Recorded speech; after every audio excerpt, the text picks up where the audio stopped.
Baik, selamat pagi saudara-saudara. Sebelum kita akan mulai, mari kita mengundang kuasa Roh Tuhan untuk eh, menyertai pertemuan kita dan pembacaan kita akan firman Tuhan. Mari kita berdoa. Allah kekal, Bapa kami yang bertahta di dalam kemuliaan sorga,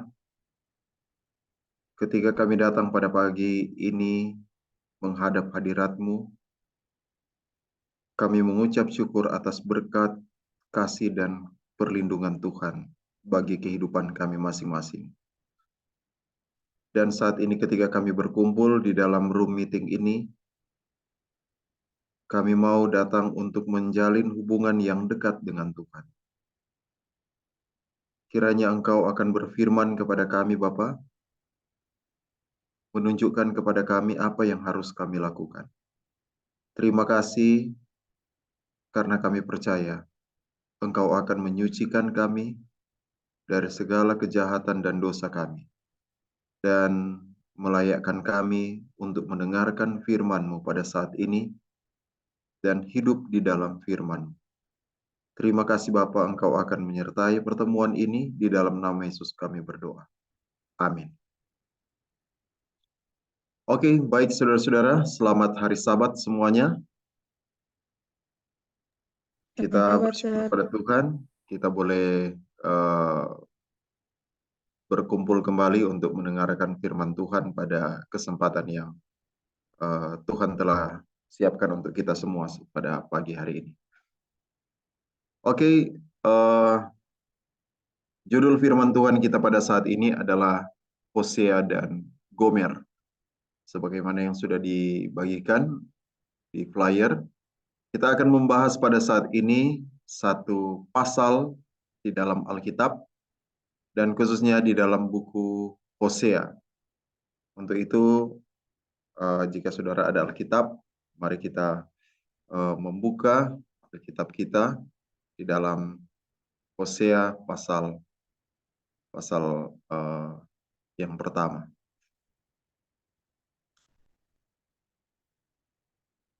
Oke. Kita akan membaca dari firman Tuhan, Hosea pasal 1 sampai ayatnya yang ke-12. Firman Tuhan yang datang kepada Hosea bin Beeri pada zaman Uzia, Yotam, Ahaz, dan Hizkia, raja-raja Yehuda, dan pada zaman Yerobeam bin Yoas, raja Israel. Ketika Tuhan mulai berbicara dengan perantaraan Hosea, berfirmanlah ia kepada Hosea, "Pergilah, kau inilah seorang perempuan sundal, dan peranakanlah anak-anak sundal. Karena negeri ini bersundal hebat dengan membelakangi Tuhan." Maka pergilah ia dan mengawini Gomer binti Diblaim, lalu mengandunglah perempuan itu dan melahirkan baginya seorang anak laki-laki. Kemudian berfirmanlah Tuhan kepada Hosea, "Berilah nama Yisrael kepada anak itu, sebab sedikit waktu lagi maka aku akan menghukum keluarga Yehu karena hutang darah Yisrael, dan aku akan mengakhiri pemerintahan kaum Israel. Maka pada waktu itu aku akan mematahkan busur panah Israel di lembah Yisrael." Lalu perempuan itu mengandung lagi dan melahirkan seorang anak perempuan. Berfirmanlah Tuhan kepada Hosea, "Berilah nama Lo-Ruhama kepada anak itu, sebab aku tidak akan menyayangi lagi kaum Israel, dan sama sekali tidak akan mengampuni mereka." Ayat 7. "Tetapi aku akan menyayangi kaum Yehuda dan menyelamatkan mereka demi Tuhan Allah mereka. Aku akan menyelamatkan mereka bukan dengan panah atau pedang, dengan alat perang atau dengan kuda dan orang-orang berkuda." Sesudah menyapih Lo-Ruhama, mengandunglah perempuan itu lagi dan melahirkan seorang anak laki-laki. Lalu berfirmanlah ia, berilah nama Lo-Ami kepada anak itu, sebab kamu ini bukanlah umatku, dan aku ini bukanlah Allahmu. Tetapi kelak, jumlah orang Israel akan seperti pasir di laut, yang tidak dapat ditakar dan tidak dapat dihitung. Dan di tempat di mana dikatakan kepada mereka, kamu ini bukanlah umatku, akan dikatakan kepada mereka, anak-anak Allah yang hidup. Orang Yehuda dan orang Israel akan berkumpul bersama-sama dan akan mengangkat bagi mereka satu pemimpin. Lalu mereka akan menduduki negeri ini, sebab besar hari Israel itu. Katakanlah kepada saudara-saudaramu laki-laki, Ami, dan kepada saudara-saudaramu perempuan, Ruhamah. Oke, demikianlah pembacaan firman Tuhan kita dari buku pasal buku Hosea pasal yang pertama. Dan jadi saudara-saudara, kita semua mengetahui akan cerita dari Hosea pasal 1 ini ataupun beberapa pasal yang lain di dalam buku Hosea. Nah, di dalam buku Hosea ini kita dapat melihat ada seorang nabi yang bernama Hosea. Dia hidup di zaman orang Israel dan kerajaan Yehuda, dan pada zaman itu terjadi pemberontakan, terjadi persundalan rohani dari kedua bangsa umat pilihan Tuhan ini, bangsa Yehuda dan bangsa Israel. Dan akhirnya Tuhan mau mengungkapkan kepada nabinya apa yang dirasakan oleh Tuhan. Sehingga ketika dia akan membawakan pekabaran, maka pekabarannya itu akan menjadi sebuah pekabaran yang hidup, yang berkuasa, karena dia dapat merasakan apa yang dirasakan oleh Tuhan. Dan apa yang Tuhan perintahkan kepada Hosea, pergi, kawinilah perempuan sundal. Dan singkat cerita, Hosea dia pergi dan dia mengawini Gomer. Dia mengawini Gomer. Gomer adalah seorang perempuan sundal dan dia melahirkan anak-anak hasil dari persundalan. Jadi Hosea dapat dan apa yang dikatakan oleh Tuhan bahwa apa yang dialami oleh rumah tangga daripada Hosea adalah sebuah gambaran apa yang dialami oleh Tuhan dengan Israel. Tuhan sebagai suami dan Israel sebagai istri yang sangat dicintai tetapi melakukan persundalan dan bahkan melahirkan anak-anak sundal bagi Hosea. Dan itu sebagai seorang nabi, sebagai seorang pendeta ya untuk sekarang ini, wibawanya sebagai seorang pendeta mau taruh di mana, dia beristrikan perempuan sundal dan tetap melakukan persundalan. Bahkan ketika Gomer ini kembali di dalam persundalannya, dia harus pergi dan menebus akan istrinya itu. Saudaraku, betapa satu gambaran yang Allah mau berikan untuk menggambarkan perasaan yang dia alami, yang dia dapatkan ketika dia mengungkapkan kasihnya kepada umat pilihannya, Israel. Oke, pada saat ini saya rindu untuk kita melihat lebih dalam lagi ayat demi ayat di dalam Hosea pasal yang pertama ini. Baik, mari kita kembali melihat di dalam Hosea pasal 1. Ayat 1.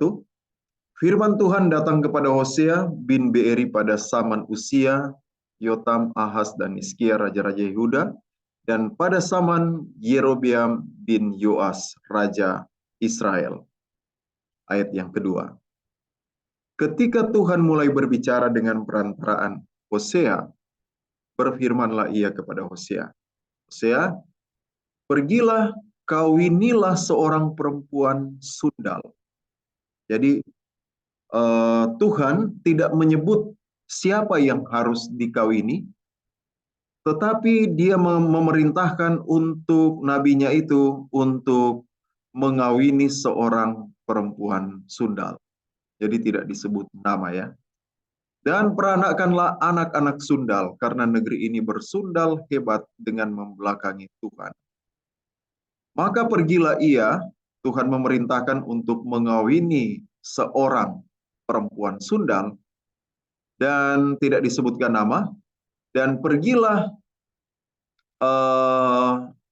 Hosea dan ia mengawini Gomer binti Diblaim. Jadi dia mendapatkan seorang perempuan sundal, dan perempuan itu adalah Gomer. Nah, kita tahu bahwa ini akan menggambarkan tentang hubungan Allah, bagaimana Allah mencintai Israel, tetapi bagaimana cinta itu dibalas dengan penyembahan berhala. Dan apa yang digambarkan dengan Gomer tidak lain, ini menggambarkan tentang Israel. Nah, Gomer di dalam, kalau kita mau lihat di dalam bahasa aslinya, Gomer itu berarti, kita lihat sini ya, Gomer itu berarti completion atau complete. Gomer berarti komplit. Dan dengan kata lain, kalau kita lihat di sini, Gomer berarti komplit, dan dia adalah perempuan sundal. Jadi dengan kata lain, ini menggambarkan tentang Israel yang telah melakukan persundalan, dan persundalannya itu komplit atau lengkap, completion. Lengkap dia punya persundalan. Di terjemahan yang lain diterjemahkan perfect. Jadi persundalan dari Gomer adalah persundalan yang perfect. Ini saudara kalau mau kita, jadi kata Gomer itu berasal dari kata ini. Kita cek yang ini ya.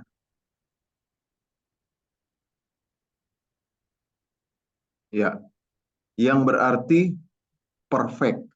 Jadi berasal dari kata gemar yang berarti perfect. Perfect itu artinya sempurna. Jadi Gomer melambangkan sebuah persundalan yang sempurna di hadapan Tuhan, atau sebuah pemberontakan yang sempurna, atau puncak dari pemberontakan Israel. Jadi ini adalah satu gambaran yang sangat tepat tentang kondisi daripada orang Israel. Oke, kita kembali ke ayat yang kedua. Bagaimana kondisi mereka, persundalan mereka digambarkan di dalam buku Hosea, ayat yang kedua. Ketika Tuhan mulai berbicara, pergilah kawinilah seorang perempuan sundal dan peranakanlah anak-anak sundal. Kenapa? Karena negeri ini bersundal hebat dengan membelakangi Tuhan. Jadi apa artinya persundalan itu? Jadi Tuhan mengatakan Gomer ini yang artinya persundalan sempurna, itu melambangkan Israel yang bersundal hebat, sempurna persundalan mereka. Jadi bukan dosa yang baru mau coba-coba, bukan dosa yang baru mau main-main, tapi dosa yang sempurna. Sempurna dia punya kejahatan. Sempurna dia punya kejahatan. Itu sebabnya tidak heran Tuhan katakan, sudah kalau ini sudah sempurna, maka dia memutuskan untuk mengakhiri kerajaan Israel. Dia memutuskan untuk mengakhiri kerajaan Israel. Di mana ayatnya? Ayat yang ke-7, ayat yang ke-6. Ya. Jadi dia tidak akan menyayangi lagi kaum Israel dan dia akan mengakhiri kekuasaan kerajaan dari Israel. Jadi kenapa? Karena mereka telah bersundal dengan sangat luar biasa, sempurna persundalan mereka. Dan apa artinya orang Israel melakukan persundalan? Dan persundalan itu adalah persundalan yang sempurna, yang hebat, yang luar biasa, yang mencapai puncaknya. Apa artinya? Artinya orang Israel, oke, memang mereka ada dosa persinahan, tapi secara rohani bukan hanya itu, tetapi mereka melakukan tindakan ini, membelakangi Tuhan. Membelakangi Tuhan. Apa artinya membelakangi Tuhan? Kita bicara dalam konteks orang Israel, Tuhan itu ada di mana? Tuhan itu ada di bait suci. Jadi Tuhan dalam konteks orang Israel, dia ada di dalam bait suci. Nah, bait suci itu dia menghadap kemana? Dia menghadap kemana? Bait suci orang Israel menghadap kemana? Mari kita lihat di dalam Yehezkiel pasal yang ke-47. Yehezkiel pasal yang ke-47 ayat yang ke-1.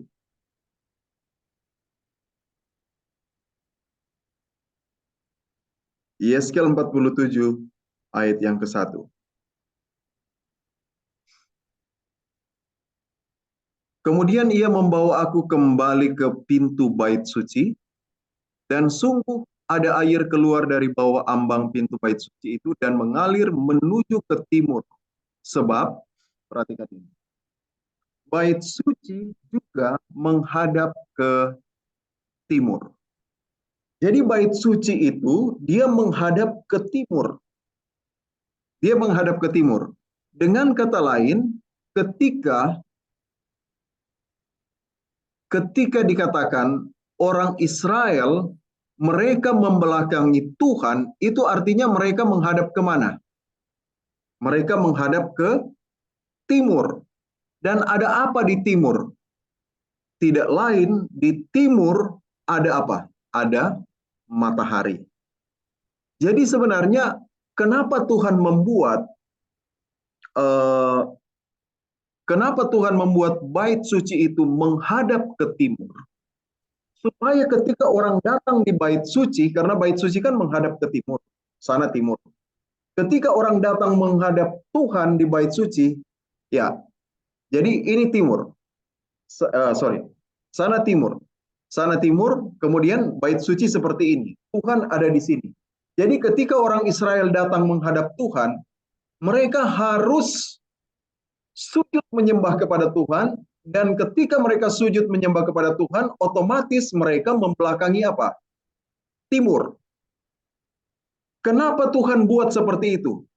Karena di zaman Alkitab, dewa tertinggi yang disembah oleh bangsa-bangsa yang ada di sekitar Israel, ada yang disebut dengan dewa Ra, ada yang disebut dengan dewa Horus, ada yang disebut dengan Baal. Semua itu adalah dewa matahari.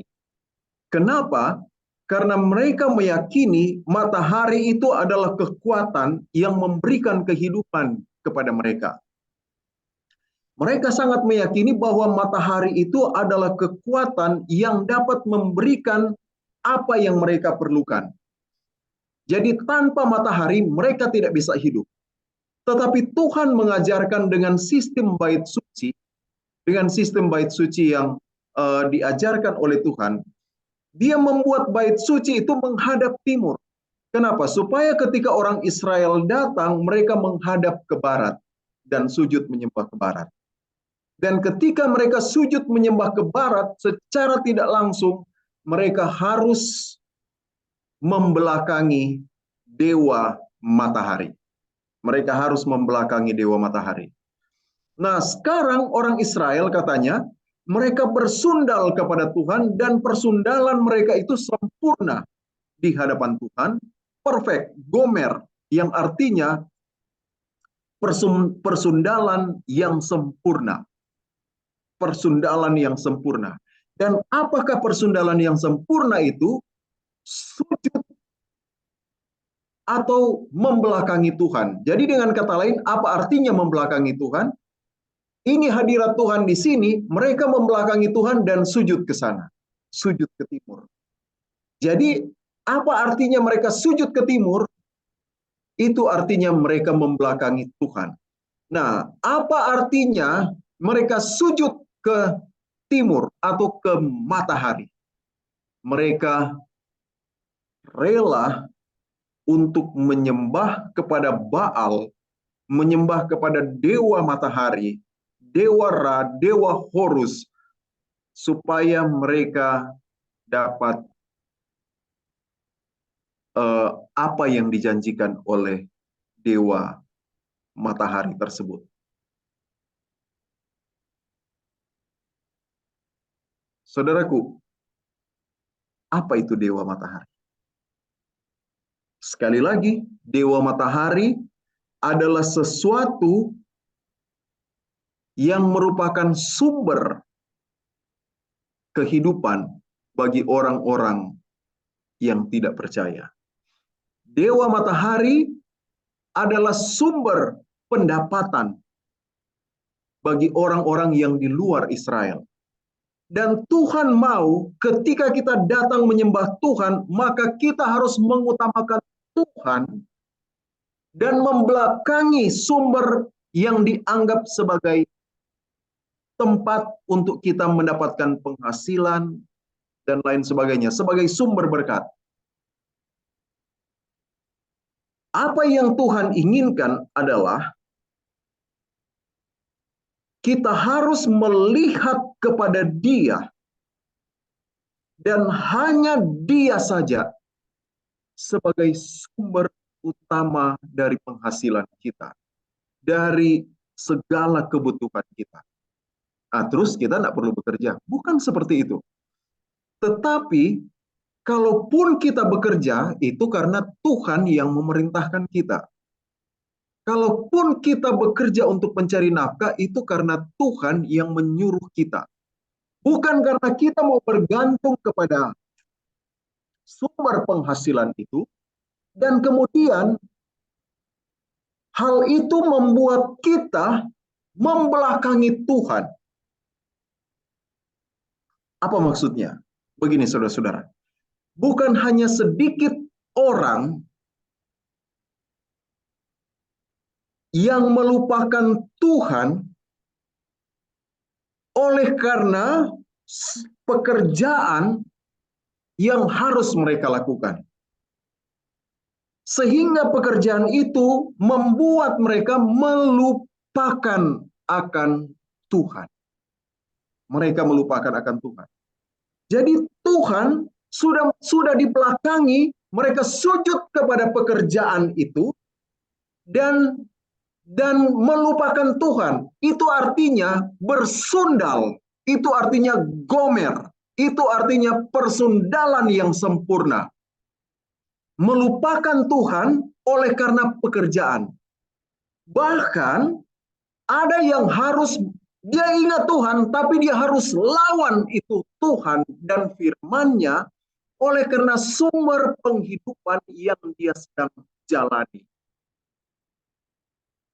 Melawan Tuhan, melawan firman Tuhan oleh karena kehidupan yang kita dapatkan dari satu hal adalah bentuk penyembahan berhala, bentuk penyembahan kepada dewa matahari yang mengarah ke timur, dan ketika kita mengarah ke timur itu membelakangi Tuhan.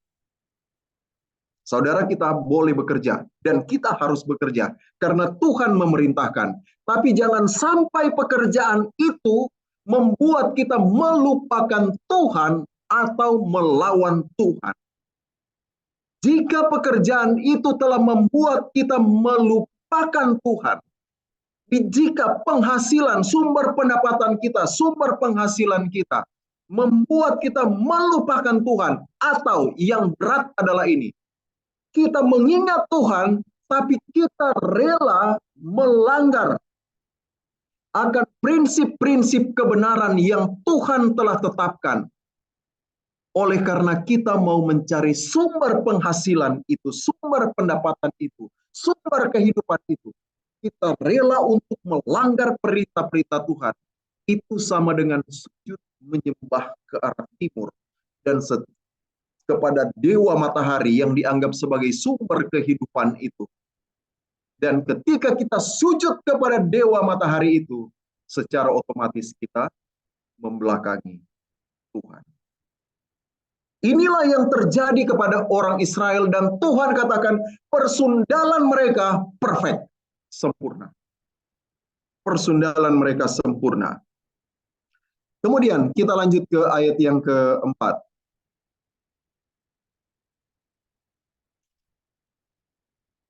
Ayat yang keempat. Kemudian berfirmanlah Tuhan kepada Hosea, berilah nama Yisrael kepada anak itu. Berilah nama Yisrael kepada anak itu, sebab sedikit waktu lagi maka aku akan menghukum keluarga Yehu karena hutang darah Yisrael, dan aku akan mengakhiri pemerintahan kaum Israel. Jadi Tuhan mau mengakhiri pemerintahan kaum Israel karena persundalan yang hebat yang dilakukan oleh Israel. Kemudian bagaimana gambaran persundalan yang hebat itu diceritakan di dalam Hosea pasal yang pasal 1 ayat yang keempat ini. Hosea melahirkan, berfirmanlah Tuhan kepada Hosea, berilah nama Yisrael kepada anak yang dilahirkan. Apa ini Yisrael, saudara-saudara? Yisrael ini akan mengingatkan kita kepada peristiwa yang dicatat di dalam 1 Raja-Raja pasal yang ke-21. Apakah saudara pernah mendengar cerita ini? Dan di Yisrael ini adalah pusat atau cerita yang terjadi di Yisrael ini adalah pusat atau puncak dari pemberontakan orang Israel kepada Tuhan. Coba perhatikan ini. Terjadilah hal yang berikut. Nabot orang Yisrael. Jadi perkaranya ini terjadi di Yisrael. Dia memiliki kebun anggur. Dan Raja Ahab berniat untuk mengambil kebun anggur daripada Nabot. Dia berniat untuk mengambil kebun anggur, tetapi Nabot mengatakan, jangan, karena ini adalah milik pusaka nenek moyang, saya tidak dapat memberikan. Raja katakan, saya bayar. Tidak, ini milik pusaka, tidak bisa diberikan. Karena ada aturan di Israel, tidak bisa diberikan. Kemudian dia katakan, oke, saya tukar dengan milik pusaka saya. Bagaimana? Tidak, Nabot tidak mengizinkan. Kemudian raja dia pulang dengan hatinya yang sangat kesal dan mukanya itu menunjukkan kekesalan. Kemudian datanglah Isabella. Kemudian dia melihat suaminya Raja Israel sedang kesal. Dia tanya, kenapa hatimu kesal dan engkau tidak bisa makan? Kemudian dia menceritakan apa yang telah terjadi. Kemudian Isabel mengatakan, engkau sekarang raja memegang kekuasaan. Oke, makan dan aku akan memberikan kepadamu kebun anggur Nabot orang Yisrael itu. Apa yang dibuat oleh Isabel? Dia katakan, dia menulis surat, memeteraikannya pakai meterai raja, dia kirim kepada pemuka-pemuka yang diam di kotanya Nabot, di mana? Israel. Di Israel. Dalam surat itu ditulisnya demikian, maklumkanlah puasa, suruhlah Nabot duduk paling depan di antara rakyat, suruh juga dua orang dursilah, orang pendusta, untuk duduk dan menghadapinya, dan mereka harus mengucapkan saksi dusta terhadap Nabot. Engkau telah mengutuk Allah dan Raja. Sesudah itu bawalah dia keluar dan lemparilah dia dengan batu sampai mati. Orang-orang sekota melakukan seperti yang dilakukan oleh uh, perintah dari Isabel itu, dan akhirnya Nabot dibunuh sampai mati, dan pada saat itu kebun anggur daripada Nabot yang ada di Israel menjadi milik daripada Ahab. Jadi Ahab melakukan itu. Dan apa yang dikatakan Tuhan tentang Ahab? Apa yang dikatakan Tuhan tentang Ahab? Kita baca ayat yang ke-25. Kita lihat ayat yang ke-25. Sesungguhnya tidak pernah ada orang seperti Ahab. Jadi ini menunjukkan puncak dari kejahatan yang dilakukan oleh Israel. Tidak pernah ada orang seperti Ahab yang memperbudak diri dengan melakukan apa yang jahat di mata Tuhan. Saudara, melakukan apa yang jahat di mata Tuhan itu artinya memperbudak diri. Walaupun saudara pikir itu membuat keuntungan, tapi kalau itu jahat di mata Tuhan, itu sama dengan memperbudak diri. Karena ia telah dibujuk oleh Isabel istrinya. Ayat 26. Bahkan ia telah berlaku sangat keji dengan mengikuti berhala-berhala, tepat seperti yang dilakukan oleh orang Amori yang telah dihalau Tuhan dari depan orang Israel. Lihat apa yang dikatakan Tuhan tentang Ahab. Dia adalah raja yang sangat jahat dan bahkan melakukan persembahan berhala kepada dewa-dewa orang kafir. Kemudian kita pergi ke pasal yang ke-16 dalam buku 1 Raja-Raja, kita akan melihat tanggapan Tuhan tentang Ahab. Oke, 1 Raja-Raja 16, kita buka ayat yang ke-30. Ahab ketika dia menjadi raja, Ahab memerintah Israel. Ahab bin Omri melakukan apa yang jahat di mata Tuhan lebih daripada semua orang yang mendahuluinya. Saudara lihat itu, dia mencapai puncak kejahatan yang dilakukan oleh raja-raja Israel, dan itu membawa dampak kepada orang Israel. Kemudian ayat yang ke-32. Ayat yang ke-32. Kemudian ia membuat mezbah untuk Baal itu di kuil Baal yang didirikannya di Samaria. Jadi dia membuat mezbah untuk penyembahan Baal. Untuk penyembahan Baal. Dan kemudian di dalam 2 Raja-Raja ya, siapakah Baal ini? Kita buka di dalam 2 Raja-Raja 23,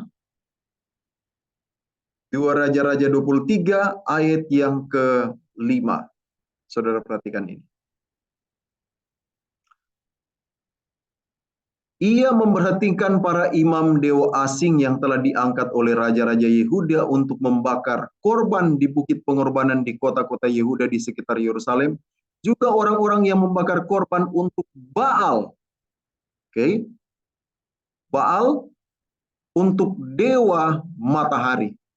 Jadi tidak lain, Baal itu adalah dewa matahari. Dewa matahari. Oke, kita kembali ke buku Hosea. Hosea pasal yang ke-1 ayat yang ke-4. Jadi Tuhan katakan, dia menggambarkan kondisi daripada orang Israel. Kemudian berfirmanlah Tuhan kepada Hosea, berilah nama Yisrael kepada anak itu. Kenapa diberikan nama Yisrael? Karena ini mengingatkan tentang peristiwa yang terjadi kepada orang Israel atau kepada Ahab. Jadi Ahab dia membuat sebuah kesepakatan dan penyembahan berhala kepada dewa Baal, dewa matahari, dan kemudian membunuh orang yang dia mau rampas hak milik pusakanya, dan kemudian akhirnya Tuhan menghukum Ahab. Bagaimana cara Tuhan menghukum Ahab? Dia membangkitkan seseorang yang bernama Yehu, dan Yehu ini diangkat menjadi raja atas Israel, dan ketika dia diangkat, dia ditugaskan untuk mengakhiri penyembahan berhala yang ada di Israel. Tapi mari kita lihat apa yang dilakukan oleh Yehu di dalam 2 Raja-Raja 10 ayat yang ke-29. Apa yang dilakukan oleh Yehu di dalam 2 Raja-Raja 10 ayat yang ke-29?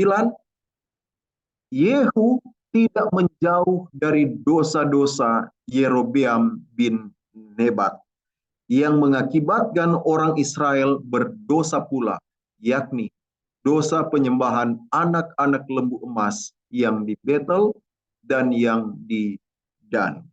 Jadi Yehu dia melakukan apa yang jahat. Memang dia membunuh Ahab dan keluarga daripada Ahab, tapi dia masih melakukan penyembahan kepada berhala. Yehu tidak tetap hidup menurut hukum Tuhan Allah Israel. Dengan segenap hatinya ia tidak menjauh dari dosa-dosa Yerobeam yang mengakibatkan orang Israel berdosa pula. Saudaraku yang kekasih di dalam Tuhan, Yehu yang diperintahkan untuk mengakhiri kejahatan yang terjadi di Israel, ternyata dia juga mau untuk menghabisi keluarga Ahab karena dia hanya mau mengejar akan posisi daripada Ahab. Dia tidak dengan sungguh-sungguh mengikuti perintah Tuhan untuk menghapuskan penyembahan berhala yang ada di Israel, tapi dia hanya mau untuk mengejar posisi daripada Ahab. Dan inilah yang digambarkan Tuhan tentang Israel pada saat itu. Itu sebabnya dia katakan kepada Hosea, Hosea, kamu punya anak sundal dengan Gomer, kasih nama Yisrael.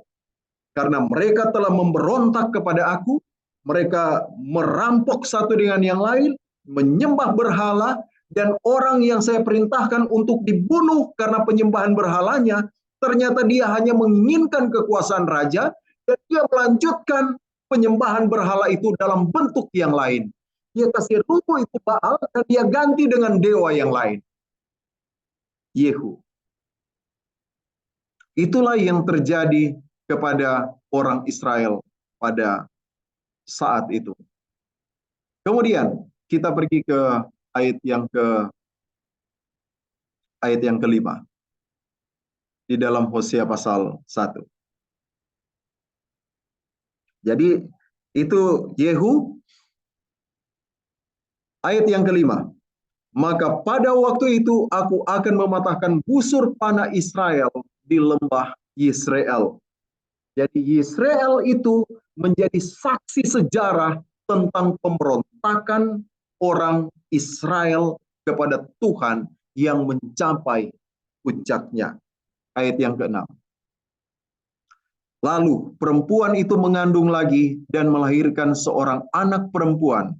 Berfirmanlah Tuhan kepada Hosea, berilah nama kepada anak itu Lo Ruhama. Apa artinya Lo Ruhama? Lo Ruhama artinya tidak dikasihi. Tidak dikasihi. Jadi Lo Ruhama itu dari bahasa Ibrani yang berarti tidak dikasihi atau anak yang tidak dikasihi. Dan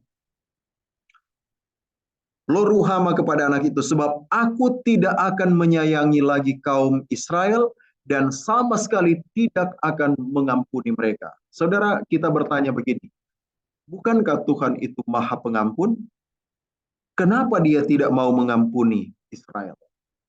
Saudara, Tuhan itu Maha Pengampun, itu jelas, tidak perlu dipertanyakan. Tapi kenapa Tuhan tidak mengampuni Israel pada saat ini? Bukan karena keterbatasan pengampunan Allah untuk mengampuni Israel, tetapi karena Israel tidak datang dan menerima pengampunan itu. Bagaimana Tuhan dapat bagaimana pengampunan Allah itu dapat sampai kepada Israel, sedangkan Israel tidak berbalik kepada Allah dan menerima pengampunan itu. Kita baca di dalam kisah daripada Ahab. Mari kita buka di dalam 1 Raja-Raja pasal yang ke-21. 1 Raja-Raja 21. Tuhan mengumumkan kepada Israel bahwa kepada Ahab bahwa dia kekuasaannya akan berakhir. Kemudian apa yang dilakukan oleh Ahab yang sudah mencapai puncak dari dosa-dosa dari orang Israel. Apa yang dilakukan oleh Ahab? Dalam 1 Raja-Raja 21 ayat yang ke-27. Perhatikan ini. Segera sesudah Ahab mendengar perkataan itu bahwa dia akan dihukum atau Tuhan akan meninggalkan dia, ia mengoyakkan pakaiannya, mengenakan kain kabung pada tubuhnya dan berpuasa. Bahkan ia tidur dengan memakai kain kabung dan berjalan dengan langkah lambat. Padahal Tuhan sudah perintahkan kepada Elia bahwa dia punya kekuasaan akan segera berakhir. Tetapi Ahab datang pada pertobatan. Dia datang kepada pertobatan mengoyakkan pakaiannya, mengenakan kain kabung, dan berjalan dengan langkah lamban. Kemudian Tuhan langsung datang kepada Elia dan katakan, Elia, coba lihat dulu itu Ahab. Apakah kamu sudah lihat bahwa Ahab telah merendahkan diri di hadapanku? Coba kamu lihat dulu itu. Oleh karena ia telah merendahkan diri di hadapanku, mengakui akan dosanya, maka aku tidak akan mendatangkan malapetaka dalam zamannya. Apa artinya, saudara-saudara? Ahab menerima kasih karunia Tuhan. Dia menerima pengampunan Allah. Tetapi apa yang masalah dari Ahab? Bukan pengampunan Allah itu terbatas, tetapi karena sikap yang selalu memberontak kepada Tuhan, membuat sifat atau diri Ahab memiliki kecenderungan untuk kembali ke jalannya yang jahat. Dan kita dapat melihat di dalam catatan sejarah Ahab, dia benar-benar merendahkan diri di hadapan Tuhan, mengakui akan segala dosa dan kesalahannya. Tuhan, saya sudah berdosa, saya telah melakukan kejahatan, saya mengenakan kain kabung karena saya berduka terhadap kejahatan yang saya lakukan. Dan Tuhan, apa yang terjadi? Ahab, dia menerima kasih karunia Tuhan. Dia menerima kasih karunia Tuhan. Tapi karena dosa yang dibiasakan oleh Ahab dari dulu sampai sekarang, sampai saat itu, dosa yang dimanjakan akan membentuk kecenderungan, dan kecenderungan ini yang berbahaya. Kecenderungan, Tuhan Maha Pengampun, tapi kecenderungan yang telah kita bentuk dengan memanjakan dosa akan membuat kita kembali lagi kepada dosa yang sama. Dan ketika kita kembali kepada dosa yang sama, maka kasih karunia itu bukan terbatas bagi kita, tapi kita sedang melangkah keluar dari jangkauan kasih karunia. Itulah masalah ketika kita mau melakukan dosa yang sama. Bukan tidak ada pengampunan, tetapi kecenderungan itu akan membuat kita untuk kembali melangkah keluar dari jangkauan kasih karunia Allah. Itu yang terjadi kepada Ahab dan Israel, yang mana mereka, Tuhan katakan di dalam ayat yang ya ayat yang ke-6, bahwa Tuhan tidak akan mengasihi Israel. Tuhan tidak akan mengasihi Israel. Oke, mari kita kembali ke uh, Hosea pasal yang ke-1, ayat yang ke-7. Tetapi aku akan menyayangi kaum Yehuda, aku akan menyayangi kaum Yehuda dan menyelamatkan mereka demi Tuhan Allah mereka. Aku akan menyelamatkan mereka bukan dengan panah atau pedang, dengan alat perang, atau dengan kuda dan orang-orang berkuda. Kemudian sesudah menyapi Loruhama, mengandunglah perempuan itu lagi dan melahirkan seorang anak laki-laki. Lalu ia berfirman, berilah nama Lo-Ami kepada anak itu. Kalau Loruhama artinya tidak dikasihi, kalau Lo-Ami artinya not my people, atau kamu bukan umatku. Kamu ini bukan umatku. Sekali lagi, kenapa Tuhan mengatakan mereka bukan umat Tuhan? Bukan karena Allah telah berbalik kepada mereka, tetapi karena mereka telah berbalik kepada Allah, keluar dari jangkauan kasih karunia Allah, sehingga mereka memperbudak diri. Apa artinya mereka memperbudak diri dengan persundalan? Mereka menjadi hamba dari pihak yang lain. Jadi Tuhan harus fair. Karena orang Israel, mereka memperbudak diri atau menjadikan diri mereka hamba dari Tuhan yang lain, maka Tuhan tidak bisa mengklaim mereka sebagai umat Tuhan. Itu sebabnya Tuhan katakan kepada Hosea, kasih nama anak itu Lo-Ami, yang artinya mereka bukan umatku lagi. Bukan karena saya menolak mereka, tetapi karena mereka telah mendaftarkan diri untuk menjadi budak dari tuan yang lain, dari Baal, sehingga mereka otomatis bukan umat saya. Secara perasaan, Allah sangat sakit hati, dan sakit hati Allah tidak pernah membawa penolakan terhadap umatnya ketika umatnya itu kembali. Karena sakit hati Allah bukan sakit hati manusia. Kalau sakit hati manusia, itu membawa penolakan ketika orang itu kembali. Tapi sakit hati Allah benar-benar sakit karena kehilangan, disertai kerinduan untuk kembali bertemu dengan mereka yang telah mengkhianati dia. Itu sakit hatinya Allah. Kalau kita sakit hati kepada orang yang telah menyakiti kita, maka walaupun dia kembali harus ada syarat yang harus dia buat. Kalaupun dia kembali, kalau perlu dia cium kaki saya. Kemudian kita lanjutkan ke dalam ayat selanjutnya. Lo-Ami, kamu ini sudah bukan umatku lagi. Ayat 10. Perhatikan baik-baik ayat 10. Tetapi kelak. Tetapi kelak. Apakah saudara pernah mendengar kalimat yang seperti ini? Tetapi kelak. Jadi dia katakan, kamu sudah bersundal sangat hebat. Kamu ini bukan umatku. Kamu sudah tidak dikasihi lagi. Kamu akan segera diakhiri kekuasaannya. Tuhan katakan seperti itu kan? Dan sekarang dia katakan, tetapi kelak akan terjadi kemudian. Jumlah orang Israel akan seperti pasir di laut, yang tidak dapat ditakar dan tidak dapat dihitung. Dan di tempat di mana dikatakan kepada mereka, kamu ini bukan umatku, akan dikatakan kepada mereka, anak-anak Allah yang hidup.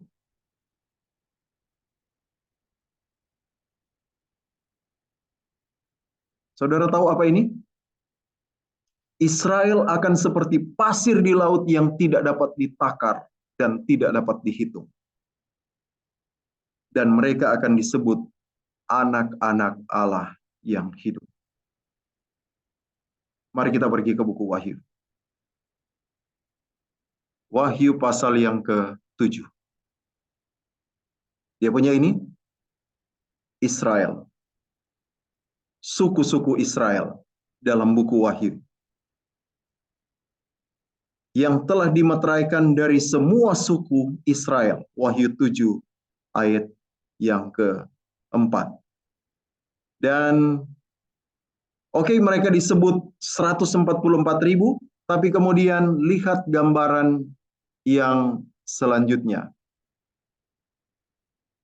Di dalam Wahyu pasal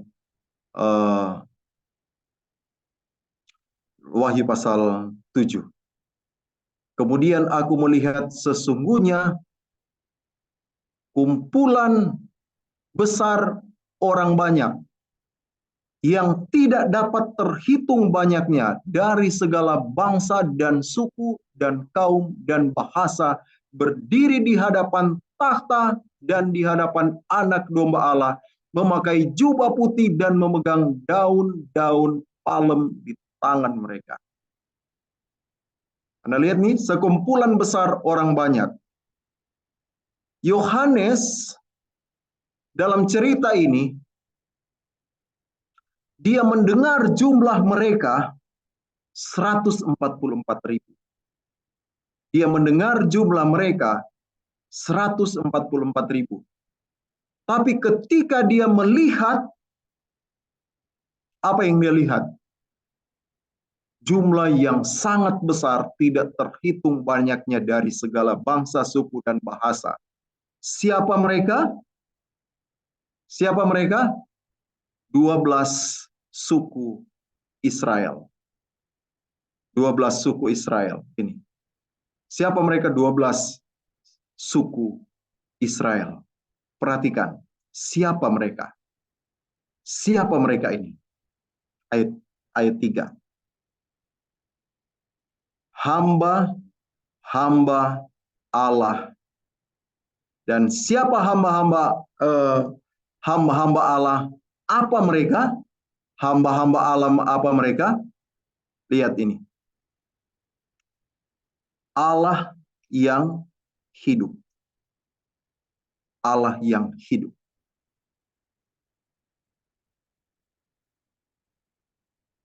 Kembali ke buku Hosea tadi. Ayat 10. Tetapi kelak jumlah Israel seperti pasir di laut yang tidak dapat ditakar dan tidak dapat dihitung, dan di tempat di mana dikatakan kepada mereka, kamu ini bukanlah umatku, akan dikatakan kepada mereka apa? Anak Allah yang hidup. Dan kenapa mereka disebut anak Allah yang hidup? Saudara tahu kenapa? Karena di buku Wahyu tadi disebutkan hal ini.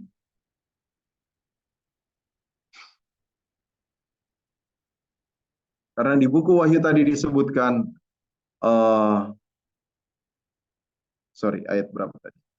Ayat Wahyu pasal yang ke-7. Disebutkan akan hal ini.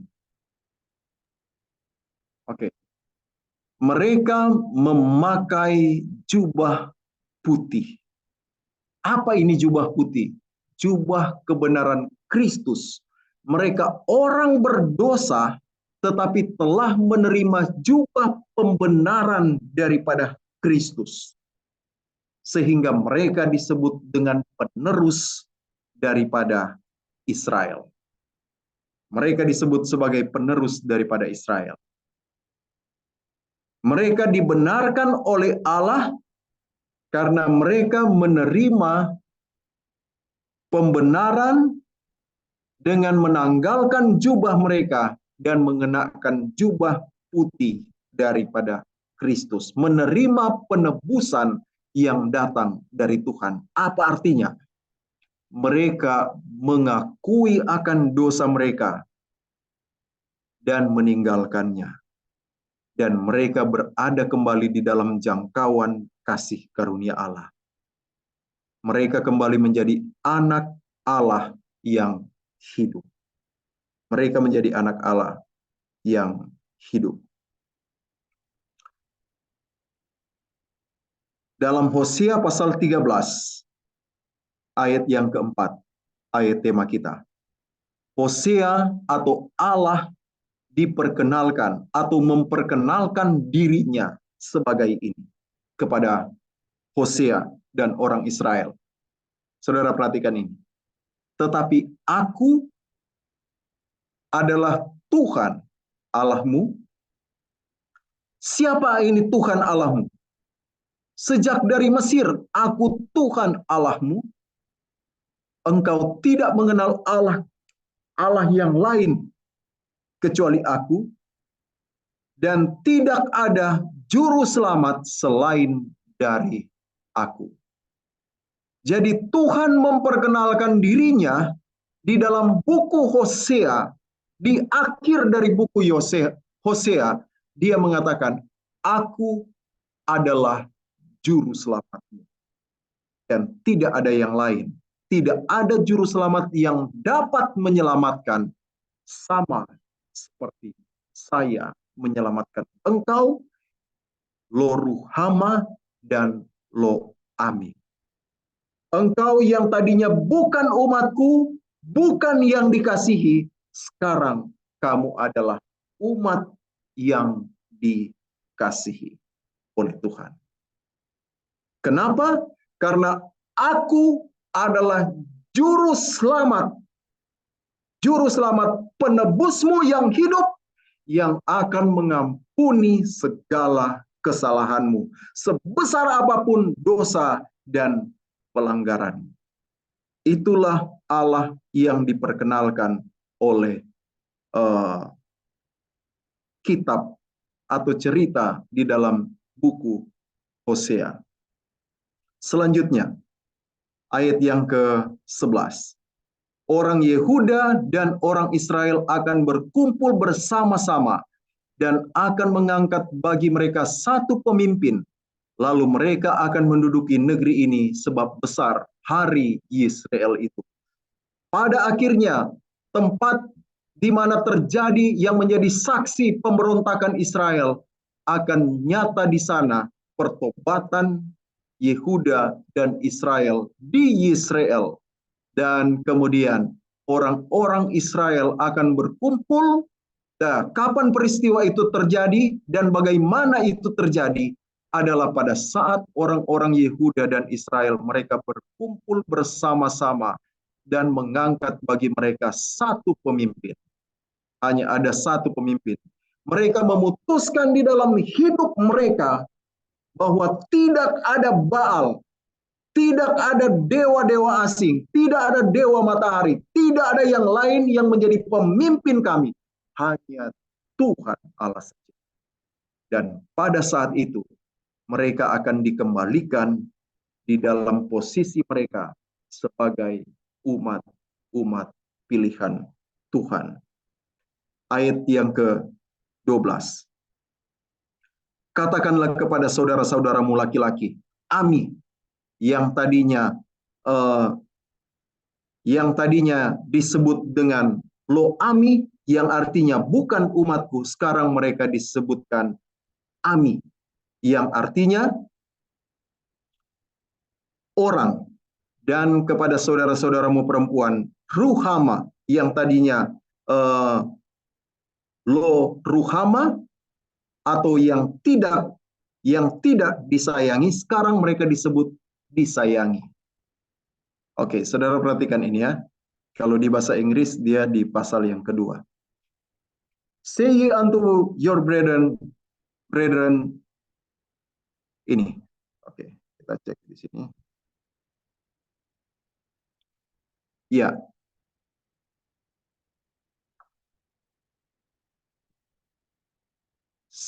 Katakan kepada saudaramu Ami. Ami dari kata ini yang berarti people. Yang berarti people. Dan kemudian kepada saudarimu ini. Ruhama. Ruhama yang berarti apa ini? To fondle. To fondle. Apa itu to fondle?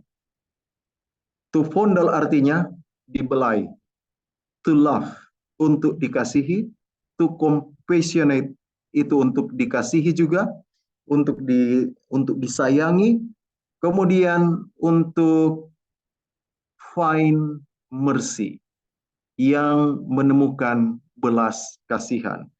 Jadi dari tadinya lo ruhama dan lo ami yang bukan umatku dan yang tidak dikasihi, menjadi ami ruhama. Ami ruhama artinya, ini ami artinya people atau umat, congregation, people atau orang atau umat to people to fondle, atau umat yang dibelai, yang disayang. Yang tadinya kamu bukan umatku, sekarang kamu menjadi milik kepunyaanku yang dibelai. Yang di umat, people to love, umat yang disayangi, yang dicintai, umat yang disayangi, umat yang menemukan kasih karunia Allah. Umat yang menemukan kasih karunia Allah.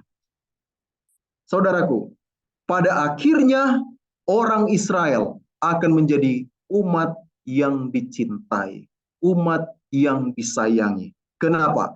Karena mereka akan bersama-sama dan mengangkat satu pemimpin, yaitu Tuhan. Mereka akan meninggalkan berhala-berhala mereka dan bersatu hati untuk bersatu datang hanya kepada Tuhan. Kalau dulu mereka menyembah kepada matahari dengan membelakangi Tuhan, membelakangi Tuhan, sekarang mereka membelakangi matahari dan menjadikan Tuhan yang terutama dalam hidup mereka. Segala sesuatu di dalam hidup mereka haruslah Tuhan yang terutama. Dan pada saat itu Tuhan akan mengatakan, kamu bukan lagi lo ruhama, bukan lagi lo ami, tetapi kamu adalah ami ruhama, yang berarti umat yang disayangi, umat yang dicintai, umat yang mendapatkan belas kasihan, umat yang menemukan kasih karunia. Kapan itu? Ketika mereka mengangkat satu pemimpin, ketika mereka kembali kepada Tuhan, meninggalkan dosa mereka dan mengenakan pakaian atau jubah kebenaran Kristus, maka mereka dibenarkan oleh Tuhan, kembali mendapatkan kasih karunia Allah, dan keselamatan mereka menjadi sempurna. Keselamatan mereka menjadi sempurna. Pada akhirnya, sebagai penutup, kalau tadi Gomer artinya apa? Sempurna, yang menggambarkan persundalan yang sempurna. Sekarang mari kita lihat Hosea. Hosea apa artinya? Apakah ada yang tahu apa artinya Hosea? Saya rindu untuk membagikan dari versi yang lain. Ya, mari kita lihat di sini. Hosea. Jadi Hosea, kalau saudara lihat ini Hosea, Hosea artinya ini, salvation. Ini dari bahasa Ibrani, Hosea juga namanya. Hosea berarti salvation atau keselamatan.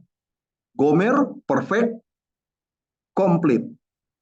Jadi kalau kita mau lihat seperti ini, Hosea berarti salvation, dan Gomer, ini kalau saudara lihat, Gomer artinya apa? Apa arti dari Gomer? Komplit.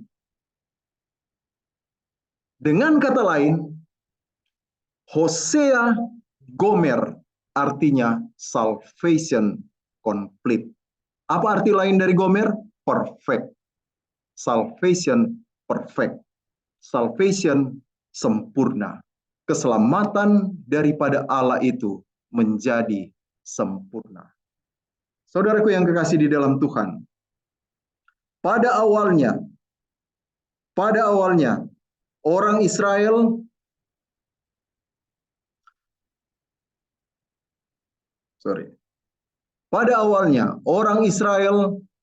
mereka disebut, digambarkan sebagai peristiwa Israel, pemberontakan di Israel. Pemberontakan yang mencapai puncak. Itu sebabnya Hosea diperintahkan untuk mengawini perempuan sundal untuk menggambarkan situasi yang terjadi di Israel.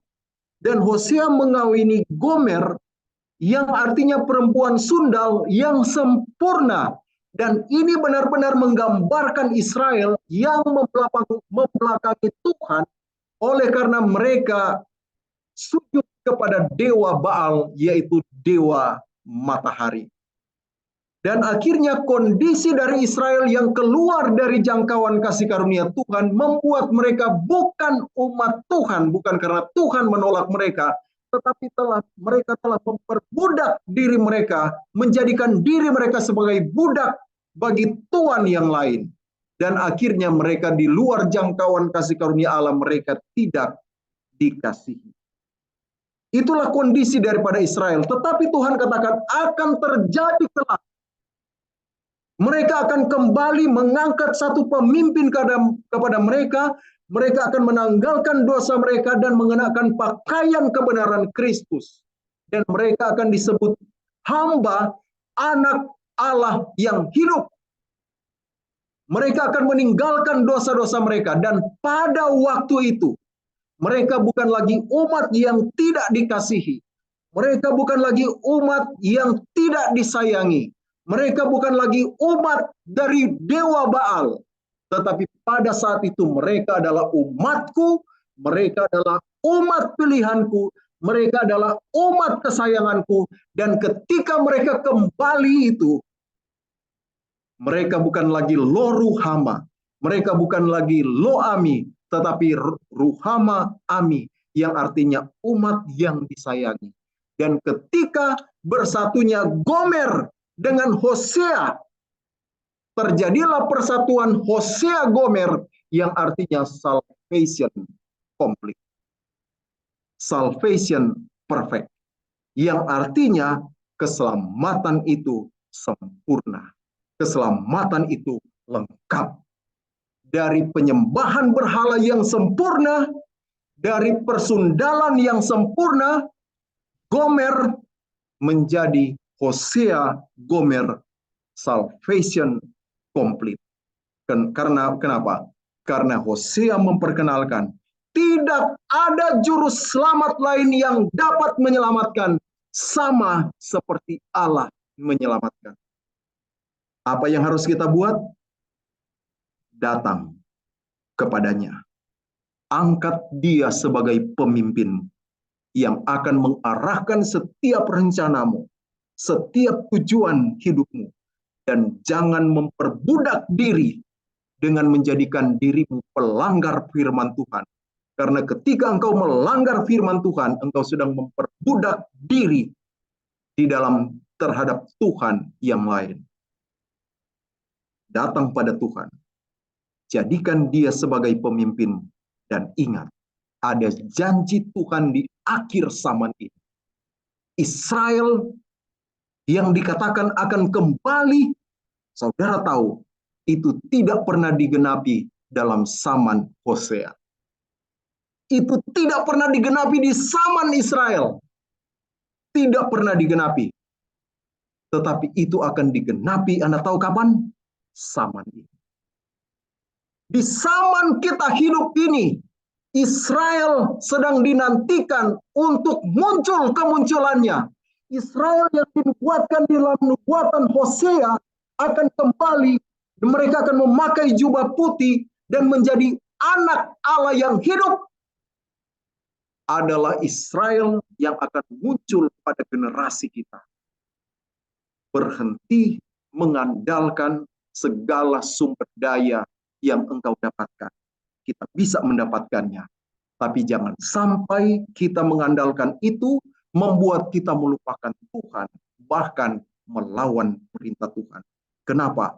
Karena Tuhan sedang mempersiapkan engkau untuk menjadi ruhamah ami, yang artinya umat yang dikasihi. Tuhan sedang mempersiapkan engkau untuk menjadi Israel yang dinubuatkan di dalam kitab Hosea. Dan Tuhan sedang mempersiapkan engkau untuk suatu keselamatan yang Dia rencanakan pada akhir zaman ini. Dan apakah keselamatan itu? Hosea, Gomer, salvation complete. Tuhan memberkati saudara sekalian. Amin.